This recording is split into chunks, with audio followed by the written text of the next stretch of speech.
Welcome in to the Illinicast. I'm Austin Berkland alongside Sunny Verma, and we are back. And it is tournament time. It is the end of the regular season. No more Big Ten games are in play. This is Illinicast, part of the Armchair Illini Network. So, gentlemen, put your pencils down. You are what you are at this point. Outside of the final exams coming up, which is the Big Ten tournament and the NCAA tournament. So, Sunny and I are going to grade the Illini regular season, and then we'll get into picking each game of the Big Ten tournament, and we'll see who Sonny and I have as Big Ten champions at the end of it in Indianapolis. But starting off things, Sonny, how are you doing? How is things in Austin, Texas? Things are, I can't complain. It's like 65 degrees, 70 degrees outside. So, yeah, I got nothing to complain on that end. And I got nothing to complain on the Illini end either. Things look really bleak after that Duke game. And then here we are, 3 games in a row. Really solid victories. I know Iowa's not that good, but anytime you beat an interconference opponent by 20 plus points, that's not something, you don't give credit for. And then obviously, Michigan, another 20 plus point victory, but Michigan looks like Illinois may have broken Michigan. Let's just be honest at this point. Like they're really struggling down the stretch. And then Austin, I don't have to tell you just how nice it feels to beat Purdue and finally get that monkey off our back. It just seems like, I know we're about to talk about it, but the team is finally kind of hitting its stride. And there's no better time to hit your stride than coming into tournament season. Yeah, I mean, using the school analogy, I'll keep that up while I can. But it's like whenever you had the flu as a kid and you missed like a week straight in junior high, and then all of a sudden you go to math class for the first time, and it's like, "Hey, Pythagorean theorem, here we go." And then you're like, "Hold the phone, wait, hold on, we're just multiplying things. What? Why is this happening?" So I feel like with Illini basketball, that kind of happened, especially with the injury to Kasparis for that hot stretch of the season. You had Tomislav Ivisic could not stay healthy or upright to save his life with different ailments and different injuries. And then just the team gelling could not happen during those points. So with this season, I feel like you got to give it a B minus just because at Illinois, the expectations are sky high every single year. So it's tough to match them unless you win a regular season. You're a top 3 seed in the NCAA tournament. This is going to be a little bit of weirder NCAA tournament than we're used to last year, where we were the alphas, we were the predators, and this year we kind of have something to prove. It's kind of like the Philadelphia Eagles back in like 2017. We're wearing the underdog masks right now, and I think that's kind of where Brad Underwood kind of wants his team to be. Instead of feeling themselves, he wants them to prove the haters wrong, and this leads to a great opportunity here in Indianapolis and wherever the Illini gets sent here on Selection Sunday. B minus. Okay, I think that's really interesting because I've been thinking about this too. I don't know, like because we're more closely involved because we cover the team and we've been on the ups and we've been on the downs, of this roller coaster season. But I decided I want to kind of grade this season based on if you told Sonny in, let's just say late August, with all the circumstances coming in with this team, Illinois, Illini replacing 9 guys off of last year's roster. Hey, by the way, spoiler alert, it's going to be 10 because on game day one, Ty Rogers is going to let the staff know that he's not playing. So it's going to be completely revamping the roster with 10 new guys. You're going to have sicknesses you're going to have to deal with in January, unlike anything you've seen before, injuries to some of your star players. The team essentially only practicing 3 or 4 times in the entire month of January. And then I told you at the conclusion of the season, the Illini will finish 20-11 with a 12-8 conference record. I think I'd be relieved with that. I'd be like, oh, actually, that's not so bad. And what's supposed to be a down year for Illinois, when you're rebuilding, you're replacing so much talent from last year's team. So at 20-11, 12-8 Big Ten conference, yeah, I wish we had finished higher in the Big Ten conference standings. But all things considered, I think I'm giving Brad Underwood a B. I'm going to go a little bit higher than you. Obviously not A because we're projected to finish 4th in the conference. But those projections don't project injuries and health into the factor to factor in. So I think I'm a solid B. I'm not complaining. We're the only one of four teams in the entire country to hit 20 wins 4 straight years. I mean, hats off to Brad for pulling that off, especially this year, especially with the way things were looking, how bleak they were looking after that Duke game to come back with 3 straight wins. Brad, I think, has at least ended this season with a masterful coaching job. Yeah, I would have liked to see a little bit better non-conference, when a little bit better in the non-conference. You lost in a program record 42 points to Duke. You lose to Alabama, you lose to Tennessee. Missouri ended up being a better win than we initially anticipated after them going 0 and 18 in the SEC play last year to being strong this year to a number 5 or number 6 seed at worst in the SEC that's been so dominant has been great. And then Arkansas has just been very pedestrian. May not make Yeah. the tournament. I don't know what's going to happen with them, but that was a good win at the time. That's kind of plummeted in the perception of that win. So I wish there was a little bit better where you had that like non-conference win that you could hang your hat on, but Illinois doesn't really have that. And I do like how they weathered the storm. That's why I'm not going C minus or C plus. Um, there could have been an opportunity where Illinois is playing the first day of the Big Ten tournament, and that would be a long time since the last time that's happened, maybe since early Brad Underwood. Mhm. So the fact that you were able to secure a single buy, you were able to upend some of those teams in the single buy category. I think that is a positive for such a young team. I do wish the depth was a little bit better on this team. Yeah. I said this in the preseason, every single episode. I said this is the deepest Illini team in history, and I was sorely mistaken on that. It is not a deep team. Like you would need Ty Rogers, and I just feel like that there are some massive holes on this roster that Brad never really got figured out. But the stars were able to put on star shows and kind of not placate, but fill those holes um, in a short term level with Kasparis's performances and Will Riley's performances, and then Thomas Lopavicic when he's healthy. So I think that's kind of where I'm at on why the B minus, but there's definite positives on this roster. Yeah, I mean, you don't have to feel too bad because you're not the only one who talked about this being the deepest roster we've had in a long time. I think every Illini content creator out there was saying similar things, hand up, me included. But the thing is, like, we may not be 9 players deep like you and I first suspected that we were going to be, but the 6 or 7 guys that Illinois is rolling out there on a nightly basis may be better than I thought that they were. So, it kind of does offset each other, especially with the way, guys like Trey White and, Kylan Boswell have been stepping up as of late. The veterans, when we needed them to step up, they've been stepping up at the end of the season. And now that we've got the growth of Will Riley, emerging, in my opinion, into the star that we all thought he was going to become, I like, again, here I am fooling myself into being optimistic again. And it's this is the time I'm glad the team is gelling and coming together because we're reaching the point soon where it's going to be win or go home. And so now's the time that you don't want your guys sick and healthy or unhealthy and whatnot. So we'll see. We still got a second part of the season ahead of us. I mean, the timing couldn't have worked out better for Brad, where you had such an embarrassing loss to Duke, but then you had an opportunity to rebound from that without any major consequences. You were an NCAA tournament team more than likely if you beat just Iowa. You did that.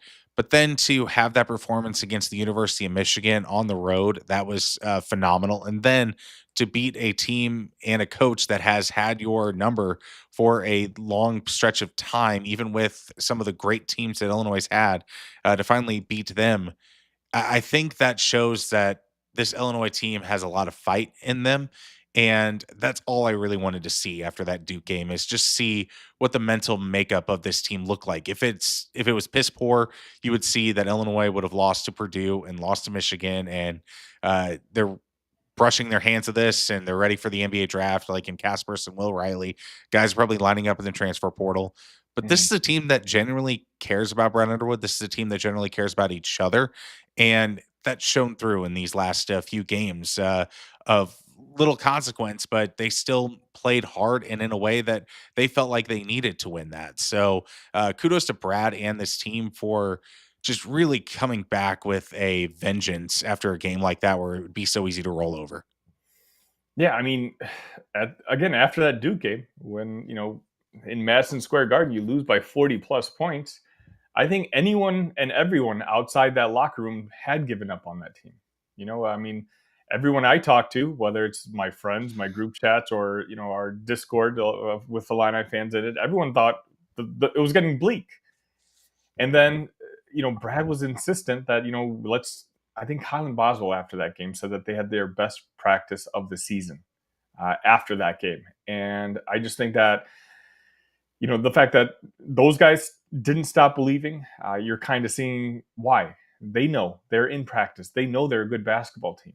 And we're not making excuses, but context matters. And so, they had a rough January, they had a rough February, but honestly, I'd rather have a rough January and February than I'd have a rough March. So, like you said, maybe this is just really good timing in regards to being an Illini fan right now.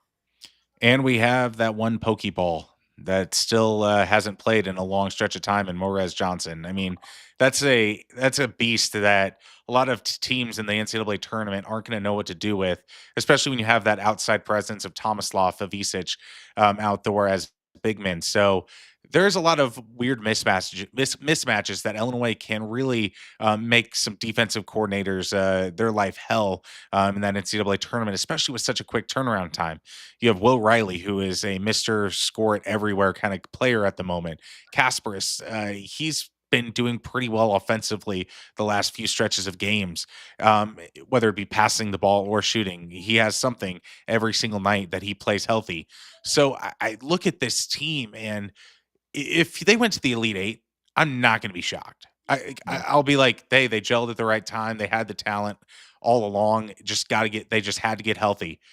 But if they lose in the first round, I don't think I'd be shocked either. I'd be like, well, the freshman played like freshmen. Morez Johnson's wrist was still bothering him, and we'll see what this team looks like next year with all the money thrown around between rev share and NIL. It's going to be a massive offseason for the Illini. We'll see what happens. But this team has left me in no surprise zone at all, which is kind of unique for a team going into a Big Ten tournament or an NCAA tournament. Yeah, you're exactly right. I mean, this is one of those situations where I'm going to be so incredibly nervous, even game one of this NCAA tournament, because, like you said, and I think you nailed it, Elite Eight run, I believe it. Out in the first, literally the first round, first game, I totally believe that too, because the team itself has been two different versions of itself all season long. Again, we talked about it. You have the highs really being really high, and you have those lows being really, really low. And yeah, we're getting hot right now, but unfortunately, the national media is noticing, and they're talking about the Illini again. And I feel like every time the national media is talking about the Illini, we stumble. And selfishly, I almost hope that we stumble in the Big Ten tournament, which we're about to talk about, so we can turn things back around for the actual NCAA tournament. Because how long can we keep this win streak going? Right. I mean, every win streak comes to an end at some point, and a lot of times it doesn't end on a national championship. It ends earlier than that. Let's go through out some comments real quick. Jason Long, IALL. Thank you, Jason, for listening. I know you were on our Locked On Illini game recap after Purdue. He also says, let's win a couple game or two and to make a run in the tournament. I want a 6 seed, and I think we have a chance. I think we have a chance as well at a 6 seed, but I will take a 7 seed just to avoid those number one seeds. I do not want Auburn in that second round. I don't want Houston in that second round. So the more you prolong and the more chance you get upsets in the number one seeds, the better I like it for the Illini. Serena says, how many guys did Purdue rely on when they made a tourney? I think we don't need to be very deep, especially if Morez is back. Yeah, I mean, I don't think depth is truly a concern. It just was a little surprising on how thin this team kind of happened at the very end. He also says, going to need Morez for Maryland. You need all the muscle in the world to beat Maryland. They are a physical, dynamic team, and they are a fast team as well. Jay also says, I take a deep run in the NCAA tournament than a Big Ten season championship or a Big Ten tournament run. NCAAs are really all that matters. I do agree with that to a point, but I sometimes think the Big Ten can set you up for NCAA success. But at the same time, you look at how tired Brad Underwood's team was when they lost to Loyola in the second round after winning the Big Ten tournament. They even said they didn't even get a chance to celebrate, like because they immediately went into NCAA tournament mode from just looking up, and there were still players cutting down the nets in Indianapolis. But yeah, I definitely think the NCAA's are kind of Brad Underwood's next big force to deal with because he's handled the Big Ten regular season and the Big Ten tournament in strides. So let me ask you a question, Austin, because I think that's a fantastic question, Jay, and thanks for leaving that comment. Because I'm struggling with what I think I would prefer. So let me throw a couple hypotheticals at you, and let me know what you think. Would you rather win the Big Ten conference and then have let's just say round of 32 exit, or would you rather finish fourth in the Big Ten conference and make it to the Elite Eight? Because I Give think me let's just say both of us would take a national championship. Obviously, that goes out the window. So let's not leave that as an option. But the way Jay worded that was, I would take a deep run in the NCAA tournament. So by context, I'm going to use an Elite Eight for that. I mean, I guess we can jump to Final Four, but um, I mean, I'd take an Elite Eight because you get the entire national media talking about you for an entire week. That's the one thing that really pissed me off about losing to Loyola in that second round was because that's whenever a lot of I know it was a different era back then, even not that long ago, but where recruiting mattered. But it truly felt like you lost that time to be a national brand. So I think I'd take the Elite Eight because even whenever you are a struggling team, like look at the UConn year with Shabazz Napier, they weren't like that yeah. dominant of a UConn team. They were just got hot at the right moment, and they are remembered for a lifetime because of their NCAA tournament success. I couldn't even tell you what they did in the American Athletic Conference that year. So I think that I would take the Elite Eight and a four seed for sure. I think I'd be the opposite. I think for Mm. me, being able to hang that banner, I think winning your conference, like Michigan State this year, like I think that really does prove season long value. You know that you were the best team in the conference. It's something where, yeah, you're talking about the American Conference. Yeah, I don't know who won that, but quite honestly, 2-3 years from now, I'm not going to remember if the teams that finished in the Elite Eight either. But maybe my memory's just bad. But if you ask me to name like the last 10 Big Ten conference winners, I could probably do it if I wanted to. And so for me, it's just like to be able to raise that banner. And every time I go to State Farm Center, look up and be like, oh, yeah, that was the year we had so and so, so and so. Illinois won the conference by a game or two, and that's going to help with recruiting. And it's like in a lot of ways, I do look at Tom Izzo and Matt Painter, and I envy that conference success that they've had. And so obviously national championship would be number one, and of course I would love to go as deep as possible when it comes to the NCAA tournament. But I think I'm putting a little bit more value than yourself and Jay when it comes to winning the actual conference. I do think that's a really big deal, and I wish Illinois had more of them in their history.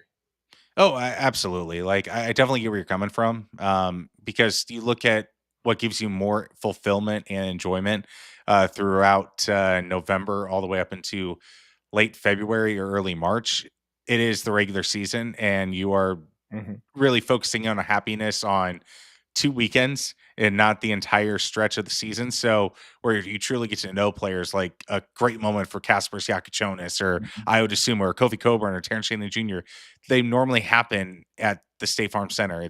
There's not a lot of like NCAA tournament stories where you're like, oh yeah, this is what happened. Like all of Darren Williams and Frank Williams back in the day, those are from conference games between Wisconsin and Michigan State. Like that's where people remember them from. And I definitely see the joy that comes from that. But I definitely think Illinois fans are ready for that next step of the program, not just being a conference power, but to becoming that national power. And you can only really truly do that through the NCAA tournament. And I know it's not really fair because it's a one and done tournament. It's not a best of three every Right. single round. So that makes it more difficult. And it definitely gives me more relief whenever they lose that game than like if it was a Chicago Bulls 7 game series where they're the number one seed and they lose to an 8 seed in 7 games. That's unacceptable. Yeah. I could definitely give them a little bit more slack for losing a one and done style environment, at least if it's competitive. Mhm. Yeah, it's just curious because I was reflecting today about Michigan State, finishing 17-3, and then I was just like, would I rather swap positions with them? Because I think Illinois has a higher ceiling than Michigan State does, and that's giving all the credit to Michigan State. I think they're clearly the best team in the Big Ten Conference, and they're built for conference play. But if I wish we had a Michigan State host up here because I'd love to ask him the question: would you rather? You've won the conference 17-3. You won it by 3 games. Very impressive feat in the modern day college basketball. But let's say you have one bad offensive day or a defensive day for Michigan State, if we're talking about more specifically, and you're out in the round of 32. But then you have teams, let's just say a Wisconsin, a team that can catch fire offensively, or let's bring up our own Illini, and we're able to make a Sweet 16 or an Elite 8 run. I wonder, gun to your head, like, would you rather make that deeper tournament run, or are you content winning the Big Ten Conference by 3 games? And I think right now, in the moment, of course, I'd like to make the Elite Eight, but for me, I just think winning the conference has more everlasting feeling Hmm. and power that ultimately I think I would rather win the Big Ten Conference. Yeah, and you have that bragging rights over your Right. rivals at all Oh, absolutely. times, Yeah. And and that recruiting. and that matters. That matters for sure Yeah. as a team. This is Illinicast, part of the Armchair Illini Network, and we are ready to transition in to predicting the Big Ten tournament. So, for the first time, we have image overlays here at the Illinicast, big time now. So, we are going to go game to game and just give a quick little take on it, and we will see who our Big Ten tournament champion is. So, Sonny, let's start out with Northwestern and Minnesota. Who do you got in that one? I got to go with Ben Johnson. I was on the Big Ten Huddle a couple days ago, and they released. There's a donor apparently who wants Ben Johnson out at Minnesota, and I think that's asinine. I think that's crazy. And so I would love for Minnesota to make a run. Why not? I think they've already impressed me this regular season, and to extend it and to win a game in the Big Ten tournament. I want to see Ben Johnson at Minnesota. I think he's one of the better coaches. I've said this for a couple of seasons now. I think Minnesota is just arguably the toughest job in the Big Ten, just considering the resources they do, or in this case, don't put into the program. So I'll go with Minnesota. And with how they started out this season, if you would have told me that they would even be in the Big Ten tournament, I'd be a little shocked based on that. But they've played well at the barn this year, other than that Illini game. I think I'm going to go with Northwestern here. I feel like Chris Collins is kind of built for this moment. So I think Northwestern wins, and Ben Johnson should get every step of the way to claim that Minnesota job year in and year out, because recruiting wise, he's doing pretty good, just with the resources like you said, Sonny. So, but I think Northwestern is playing a little bit hotter basketball at the moment. So I have the Wildcats moving on. Next game is Iowa and Ohio State. I think Fran McCaffrey has one more in him. I think if this is his swan song, Ohio State, they did not look very impressive in that loss to, I think it was Indiana on Saturday. So I'll say Iowa continues to feel inspired to play for their coach, and they prevail.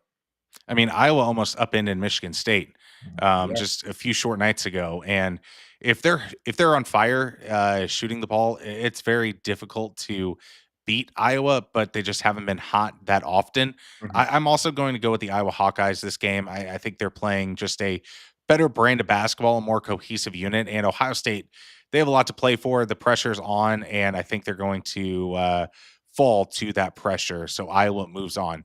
Last game of the first round is USC versus Rutgers. The winner of that game will take on the Illini. I'm going with Rutgers here. And, this is kind of the reasoning I thought they'd be better all season long, just having 2 potential top 3 NBA draft picks on that team. But, you know, it's tournament season. And if there's any time to shine for players of that caliber, it's now. And I can see Harper and Bailey leading Rutgers to a pretty strong run in March. I've got Rutgers as well. I think athleticism will play a huge factor in this tournament style environment. I think USC being in their first Big Ten tournament, playing on a Tuesday, it's going to be very, very sleepy. And I think Rutgers is kind of in a been there, done that mode. And I think Steve Pica will have his crew ready to take on that USC defense and all that they have to offer. So I'm also going with Rutgers. Next game on the next round, pardon me, the first game is Indiana versus Oregon. Indiana. They're on a roll right now. They're also playing just super inspired under Mike Woodson. Oregon, I know they've turned things around as of late too, but I think this Indiana train keeps rolling for at least one more round. Yeah, I have Indiana. I think the shooting is just a little bit better. And you look at what like a guy like Luke Goody has done being in the starting lineup. He's kind of transformed that Indiana offense a little bit, help Malik Renew drive and dish a little bit better. So I'm going Indiana. And again, I think these West Coast teams are going to struggle in their first Big Ten tournament. So Indiana will win that game. You have pardon me, Minnesota taking on. Let's see here. It's going to be Wisconsin anyway. Wisconsin, there we go, Yeah. yes. Yeah. I mean, I think Wisconsin has arguably the best offense in the entire conference. And I think Wisconsin's going to win pretty handedly, regardless of who they play. Next game is Illinois versus, Rutgers. I think it's Iowa, right? Oh, yes, Ohio State plays with Wisconsin, Yeah, there we yeah, go. yeah. Well, we didn't get your prediction for Wisconsin. Did you have Wisconsin winning as well? Yeah, I have Wisconsin winning. Yeah, fair enough. Illinois versus Iowa. We're going to send Fran McCaffrey home very respectfully. I think Illinois does win their first game. We saw what Illinois can do against Iowa just a week ago. I think we match up really well.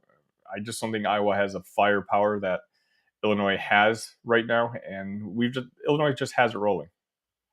Yeah, I mean, I think I'm going with, Illinois as well. I think we've seen the proof is in the pudding at State Farm Center not too long ago, and I think that, the Illini with, all that they have to with everything that they've done this last few weeks, I think that getting healthy, gelling as a team, I think that's going to prove to be the winner of this game.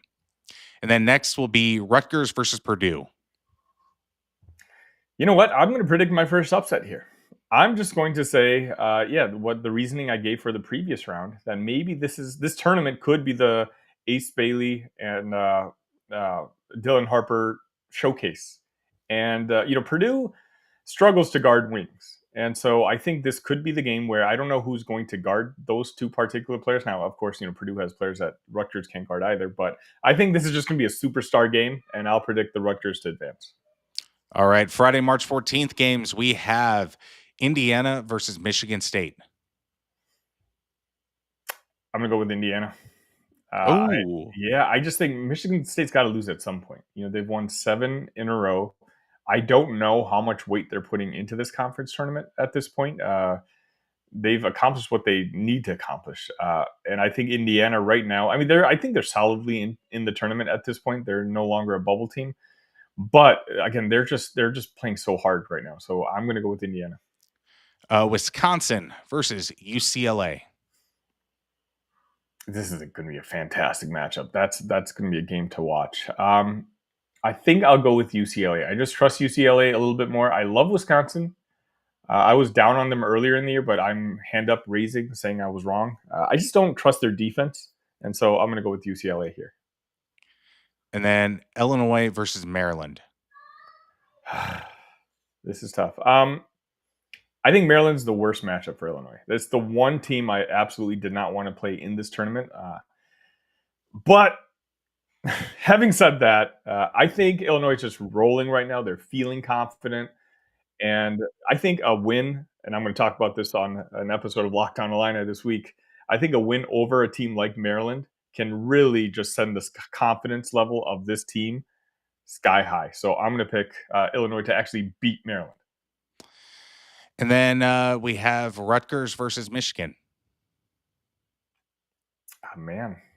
does this Michigan's in a free fall, but how do I have Rutgers from playing Wednesday to get to Saturday? There's always one team in there. Like, There always is yeah, one. I may have dug myself in too deep in a hole, but forget it. Go Rutgers. Rutgers advances. Yeah, I mean, you saw this Big Ten. It wasn't a chalky Big Ten at all. Like you have Illinois as a number 7 seed in here. You have Ohio State as a 10 seed. I can see all these upsets happening. Like Michigan State is the one team that has truly been playing dominant basketball, but just because it's one and done, anything can happen. Next on Saturday, we have Indiana going up against. Did you pick Wisconsin or UCLA? Pardon me. I picked UCLA.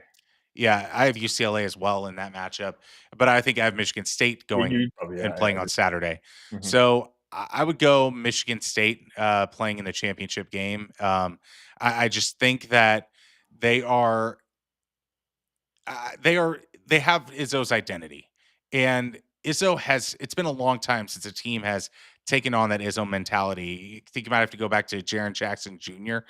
For a Michigan State team to truly feel like a Michigan State team. This team has that with Cone Carr's athleticism, Kohler's ability just to play as tough as physically possible at all times. I think Michigan State will be in this championship game coming up. And then who do you have in the other semifinal, Sonny? UCLA. I that's where we're at right now. Yeah. Yeah, Yeah, UCLA. I just think I can see them going to the final because they seem really locked in right now. They had a really impressive victory over USC the other day. Mick Cronin, I think, is a fantastic head coach, and because it's not Michigan State that they're facing off against, and they're facing Indiana, I think Indiana's magic is going to run out at some point, and I'm going to say right here, UCLA beats them. I have Maryland versus Purdue in this bottom half, and I think that I've got to go with Maryland. I think Maryland will be in the championship game of this Big Ten going up against Michigan State. Uh, Queen is just fantastic. You look at the job Willard has done, it's just been incredible game after game after game. Even when there has been a talent discrepancy, Maryland has done a great job of pushing through. So I've got to go with Maryland going into the championship game against Michigan State.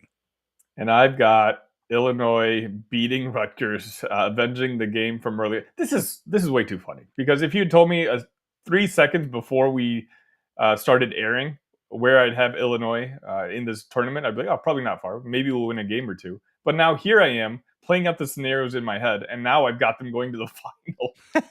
That's just not how it was playing out in my head when we came up with this idea. But no, I think Rutgers, again, two fantastic players, but eventually, when you're playing this many days in a row, those guys are going to get tired. Illinois needs to avenge that loss to Rutgers, so I think Illinois advances. So your final is UCLA, Illinois.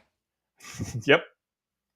And who's the winner walking out of Indianapolis into Selection Sunday with the trophy? Why stop now, Austin? I mean, I think why not the Illini?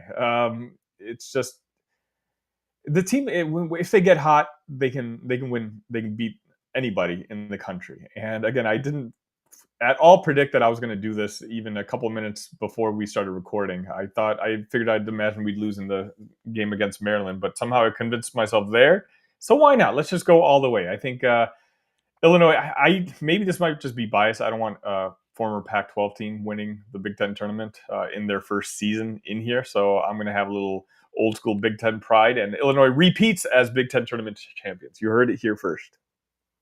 I got you, Sonny. That's a bold prediction, but I don't discount it just because, again, Illinois is healthy and they've gelled, and they're going to have more time for that throughout this Big Ten run, especially if they get that far. But I've Maryland walking out of Indianapolis as your champion. Michigan State's win streak ends in the championship, but that's always the best thing for Tom Izzo is he loves to have something to gripe about and get on his team about. So I think both parties will end up happy at the end of this game, just because Izzo can be like, "Oh yeah, I have something to grind my gears on," Yeah. and this team is going to come out firing in the round of 64. And it's one of those things where, like Austin, I do like your pick. Maryland is the pick that I thought I was going to go with. I just think this could be their hey, we're here coming out party type of thing, because they're really good. And I know Kevin Willard has gotten a lot of heat in the past, but they're a really talented basketball team. They've got two fantastic bigs on that team. And so more often than not, I'm going to predict them to win this Big Ten tournament. But we got like 22 people in this chat. So when Illinois does win the Big Ten tournament, I want you all confirming and having my back that you heard it here first. Absolutely, you did. This has been the Illinicast, part of the Armchair Illini Network. But like, share, and subscribe. We are in the 970s, and just want to keep growing the channel. So we are getting close to that 1,000 mark. So tell your friends that Sonny has the Illini winning the Big Ten championship, and he's the ultimate homer. So always follow us for homer takes. Just kidding, Sonny. But I think this Big Ten tournament is going to be so much fun. There's so many different playing styles now with the additions of Oregon, USC, and UCLA. I think this is going to be a lot of 5 to 6 point games Yeah. and some extremely low scoring affairs in this Big Ten tournament. I can't wait to see this Royal Rumble of the Big Ten take place. It's something like we've never seen before, and it's going to be crazy. I genuinely have no idea who's going to win this Big Ten tournament, right? Like, I'm sitting here saying on Sunday evening when I'm recording with you that Illinois is going to win it. I'm doing my Locked On Illini prediction episode, I think, on Tuesday. And who knows, 2 days from now, I might change my mind. But it's literally like, I can see a scenario where Michigan State wins it. I can see a scenario, as I said, I think by default, I have Maryland winning it in my head. Wisconsin's really good. And Wisconsin's the type of team that could absolutely win this Big Ten tournament. I'm and, very and high not on e- this. and not even just one team. All this can be happen because you have a cardiac Kemba Walker Yeah. kind of experience, and a guy like Tanji who controls the ball, who controls the destiny of Wisconsin. He can be the March Madness Player of the Year with a Big Ten tournament run, because all it takes is one player sometimes. Yeah, because I mean, there's no elite team in this conference. I'm not going to keep going, but 6, 7 teams, I can see a scenario with, any of those teams winning the conference this year. So I think it's going to be really interesting to watch. Sonny and I will be with you guys every step of the way. First game for the Illini is going to be on that Thursday. So be on the watch for a pregame or postgame, depending on the timelines of the game. So we'll be here every step of the way for the Illini's run through the Big Ten tournament and the NCAA tournament. So for the Illinicast, part of the Armchair Illini Network, I'm Austin, and that's Sonny, ILL. I and I.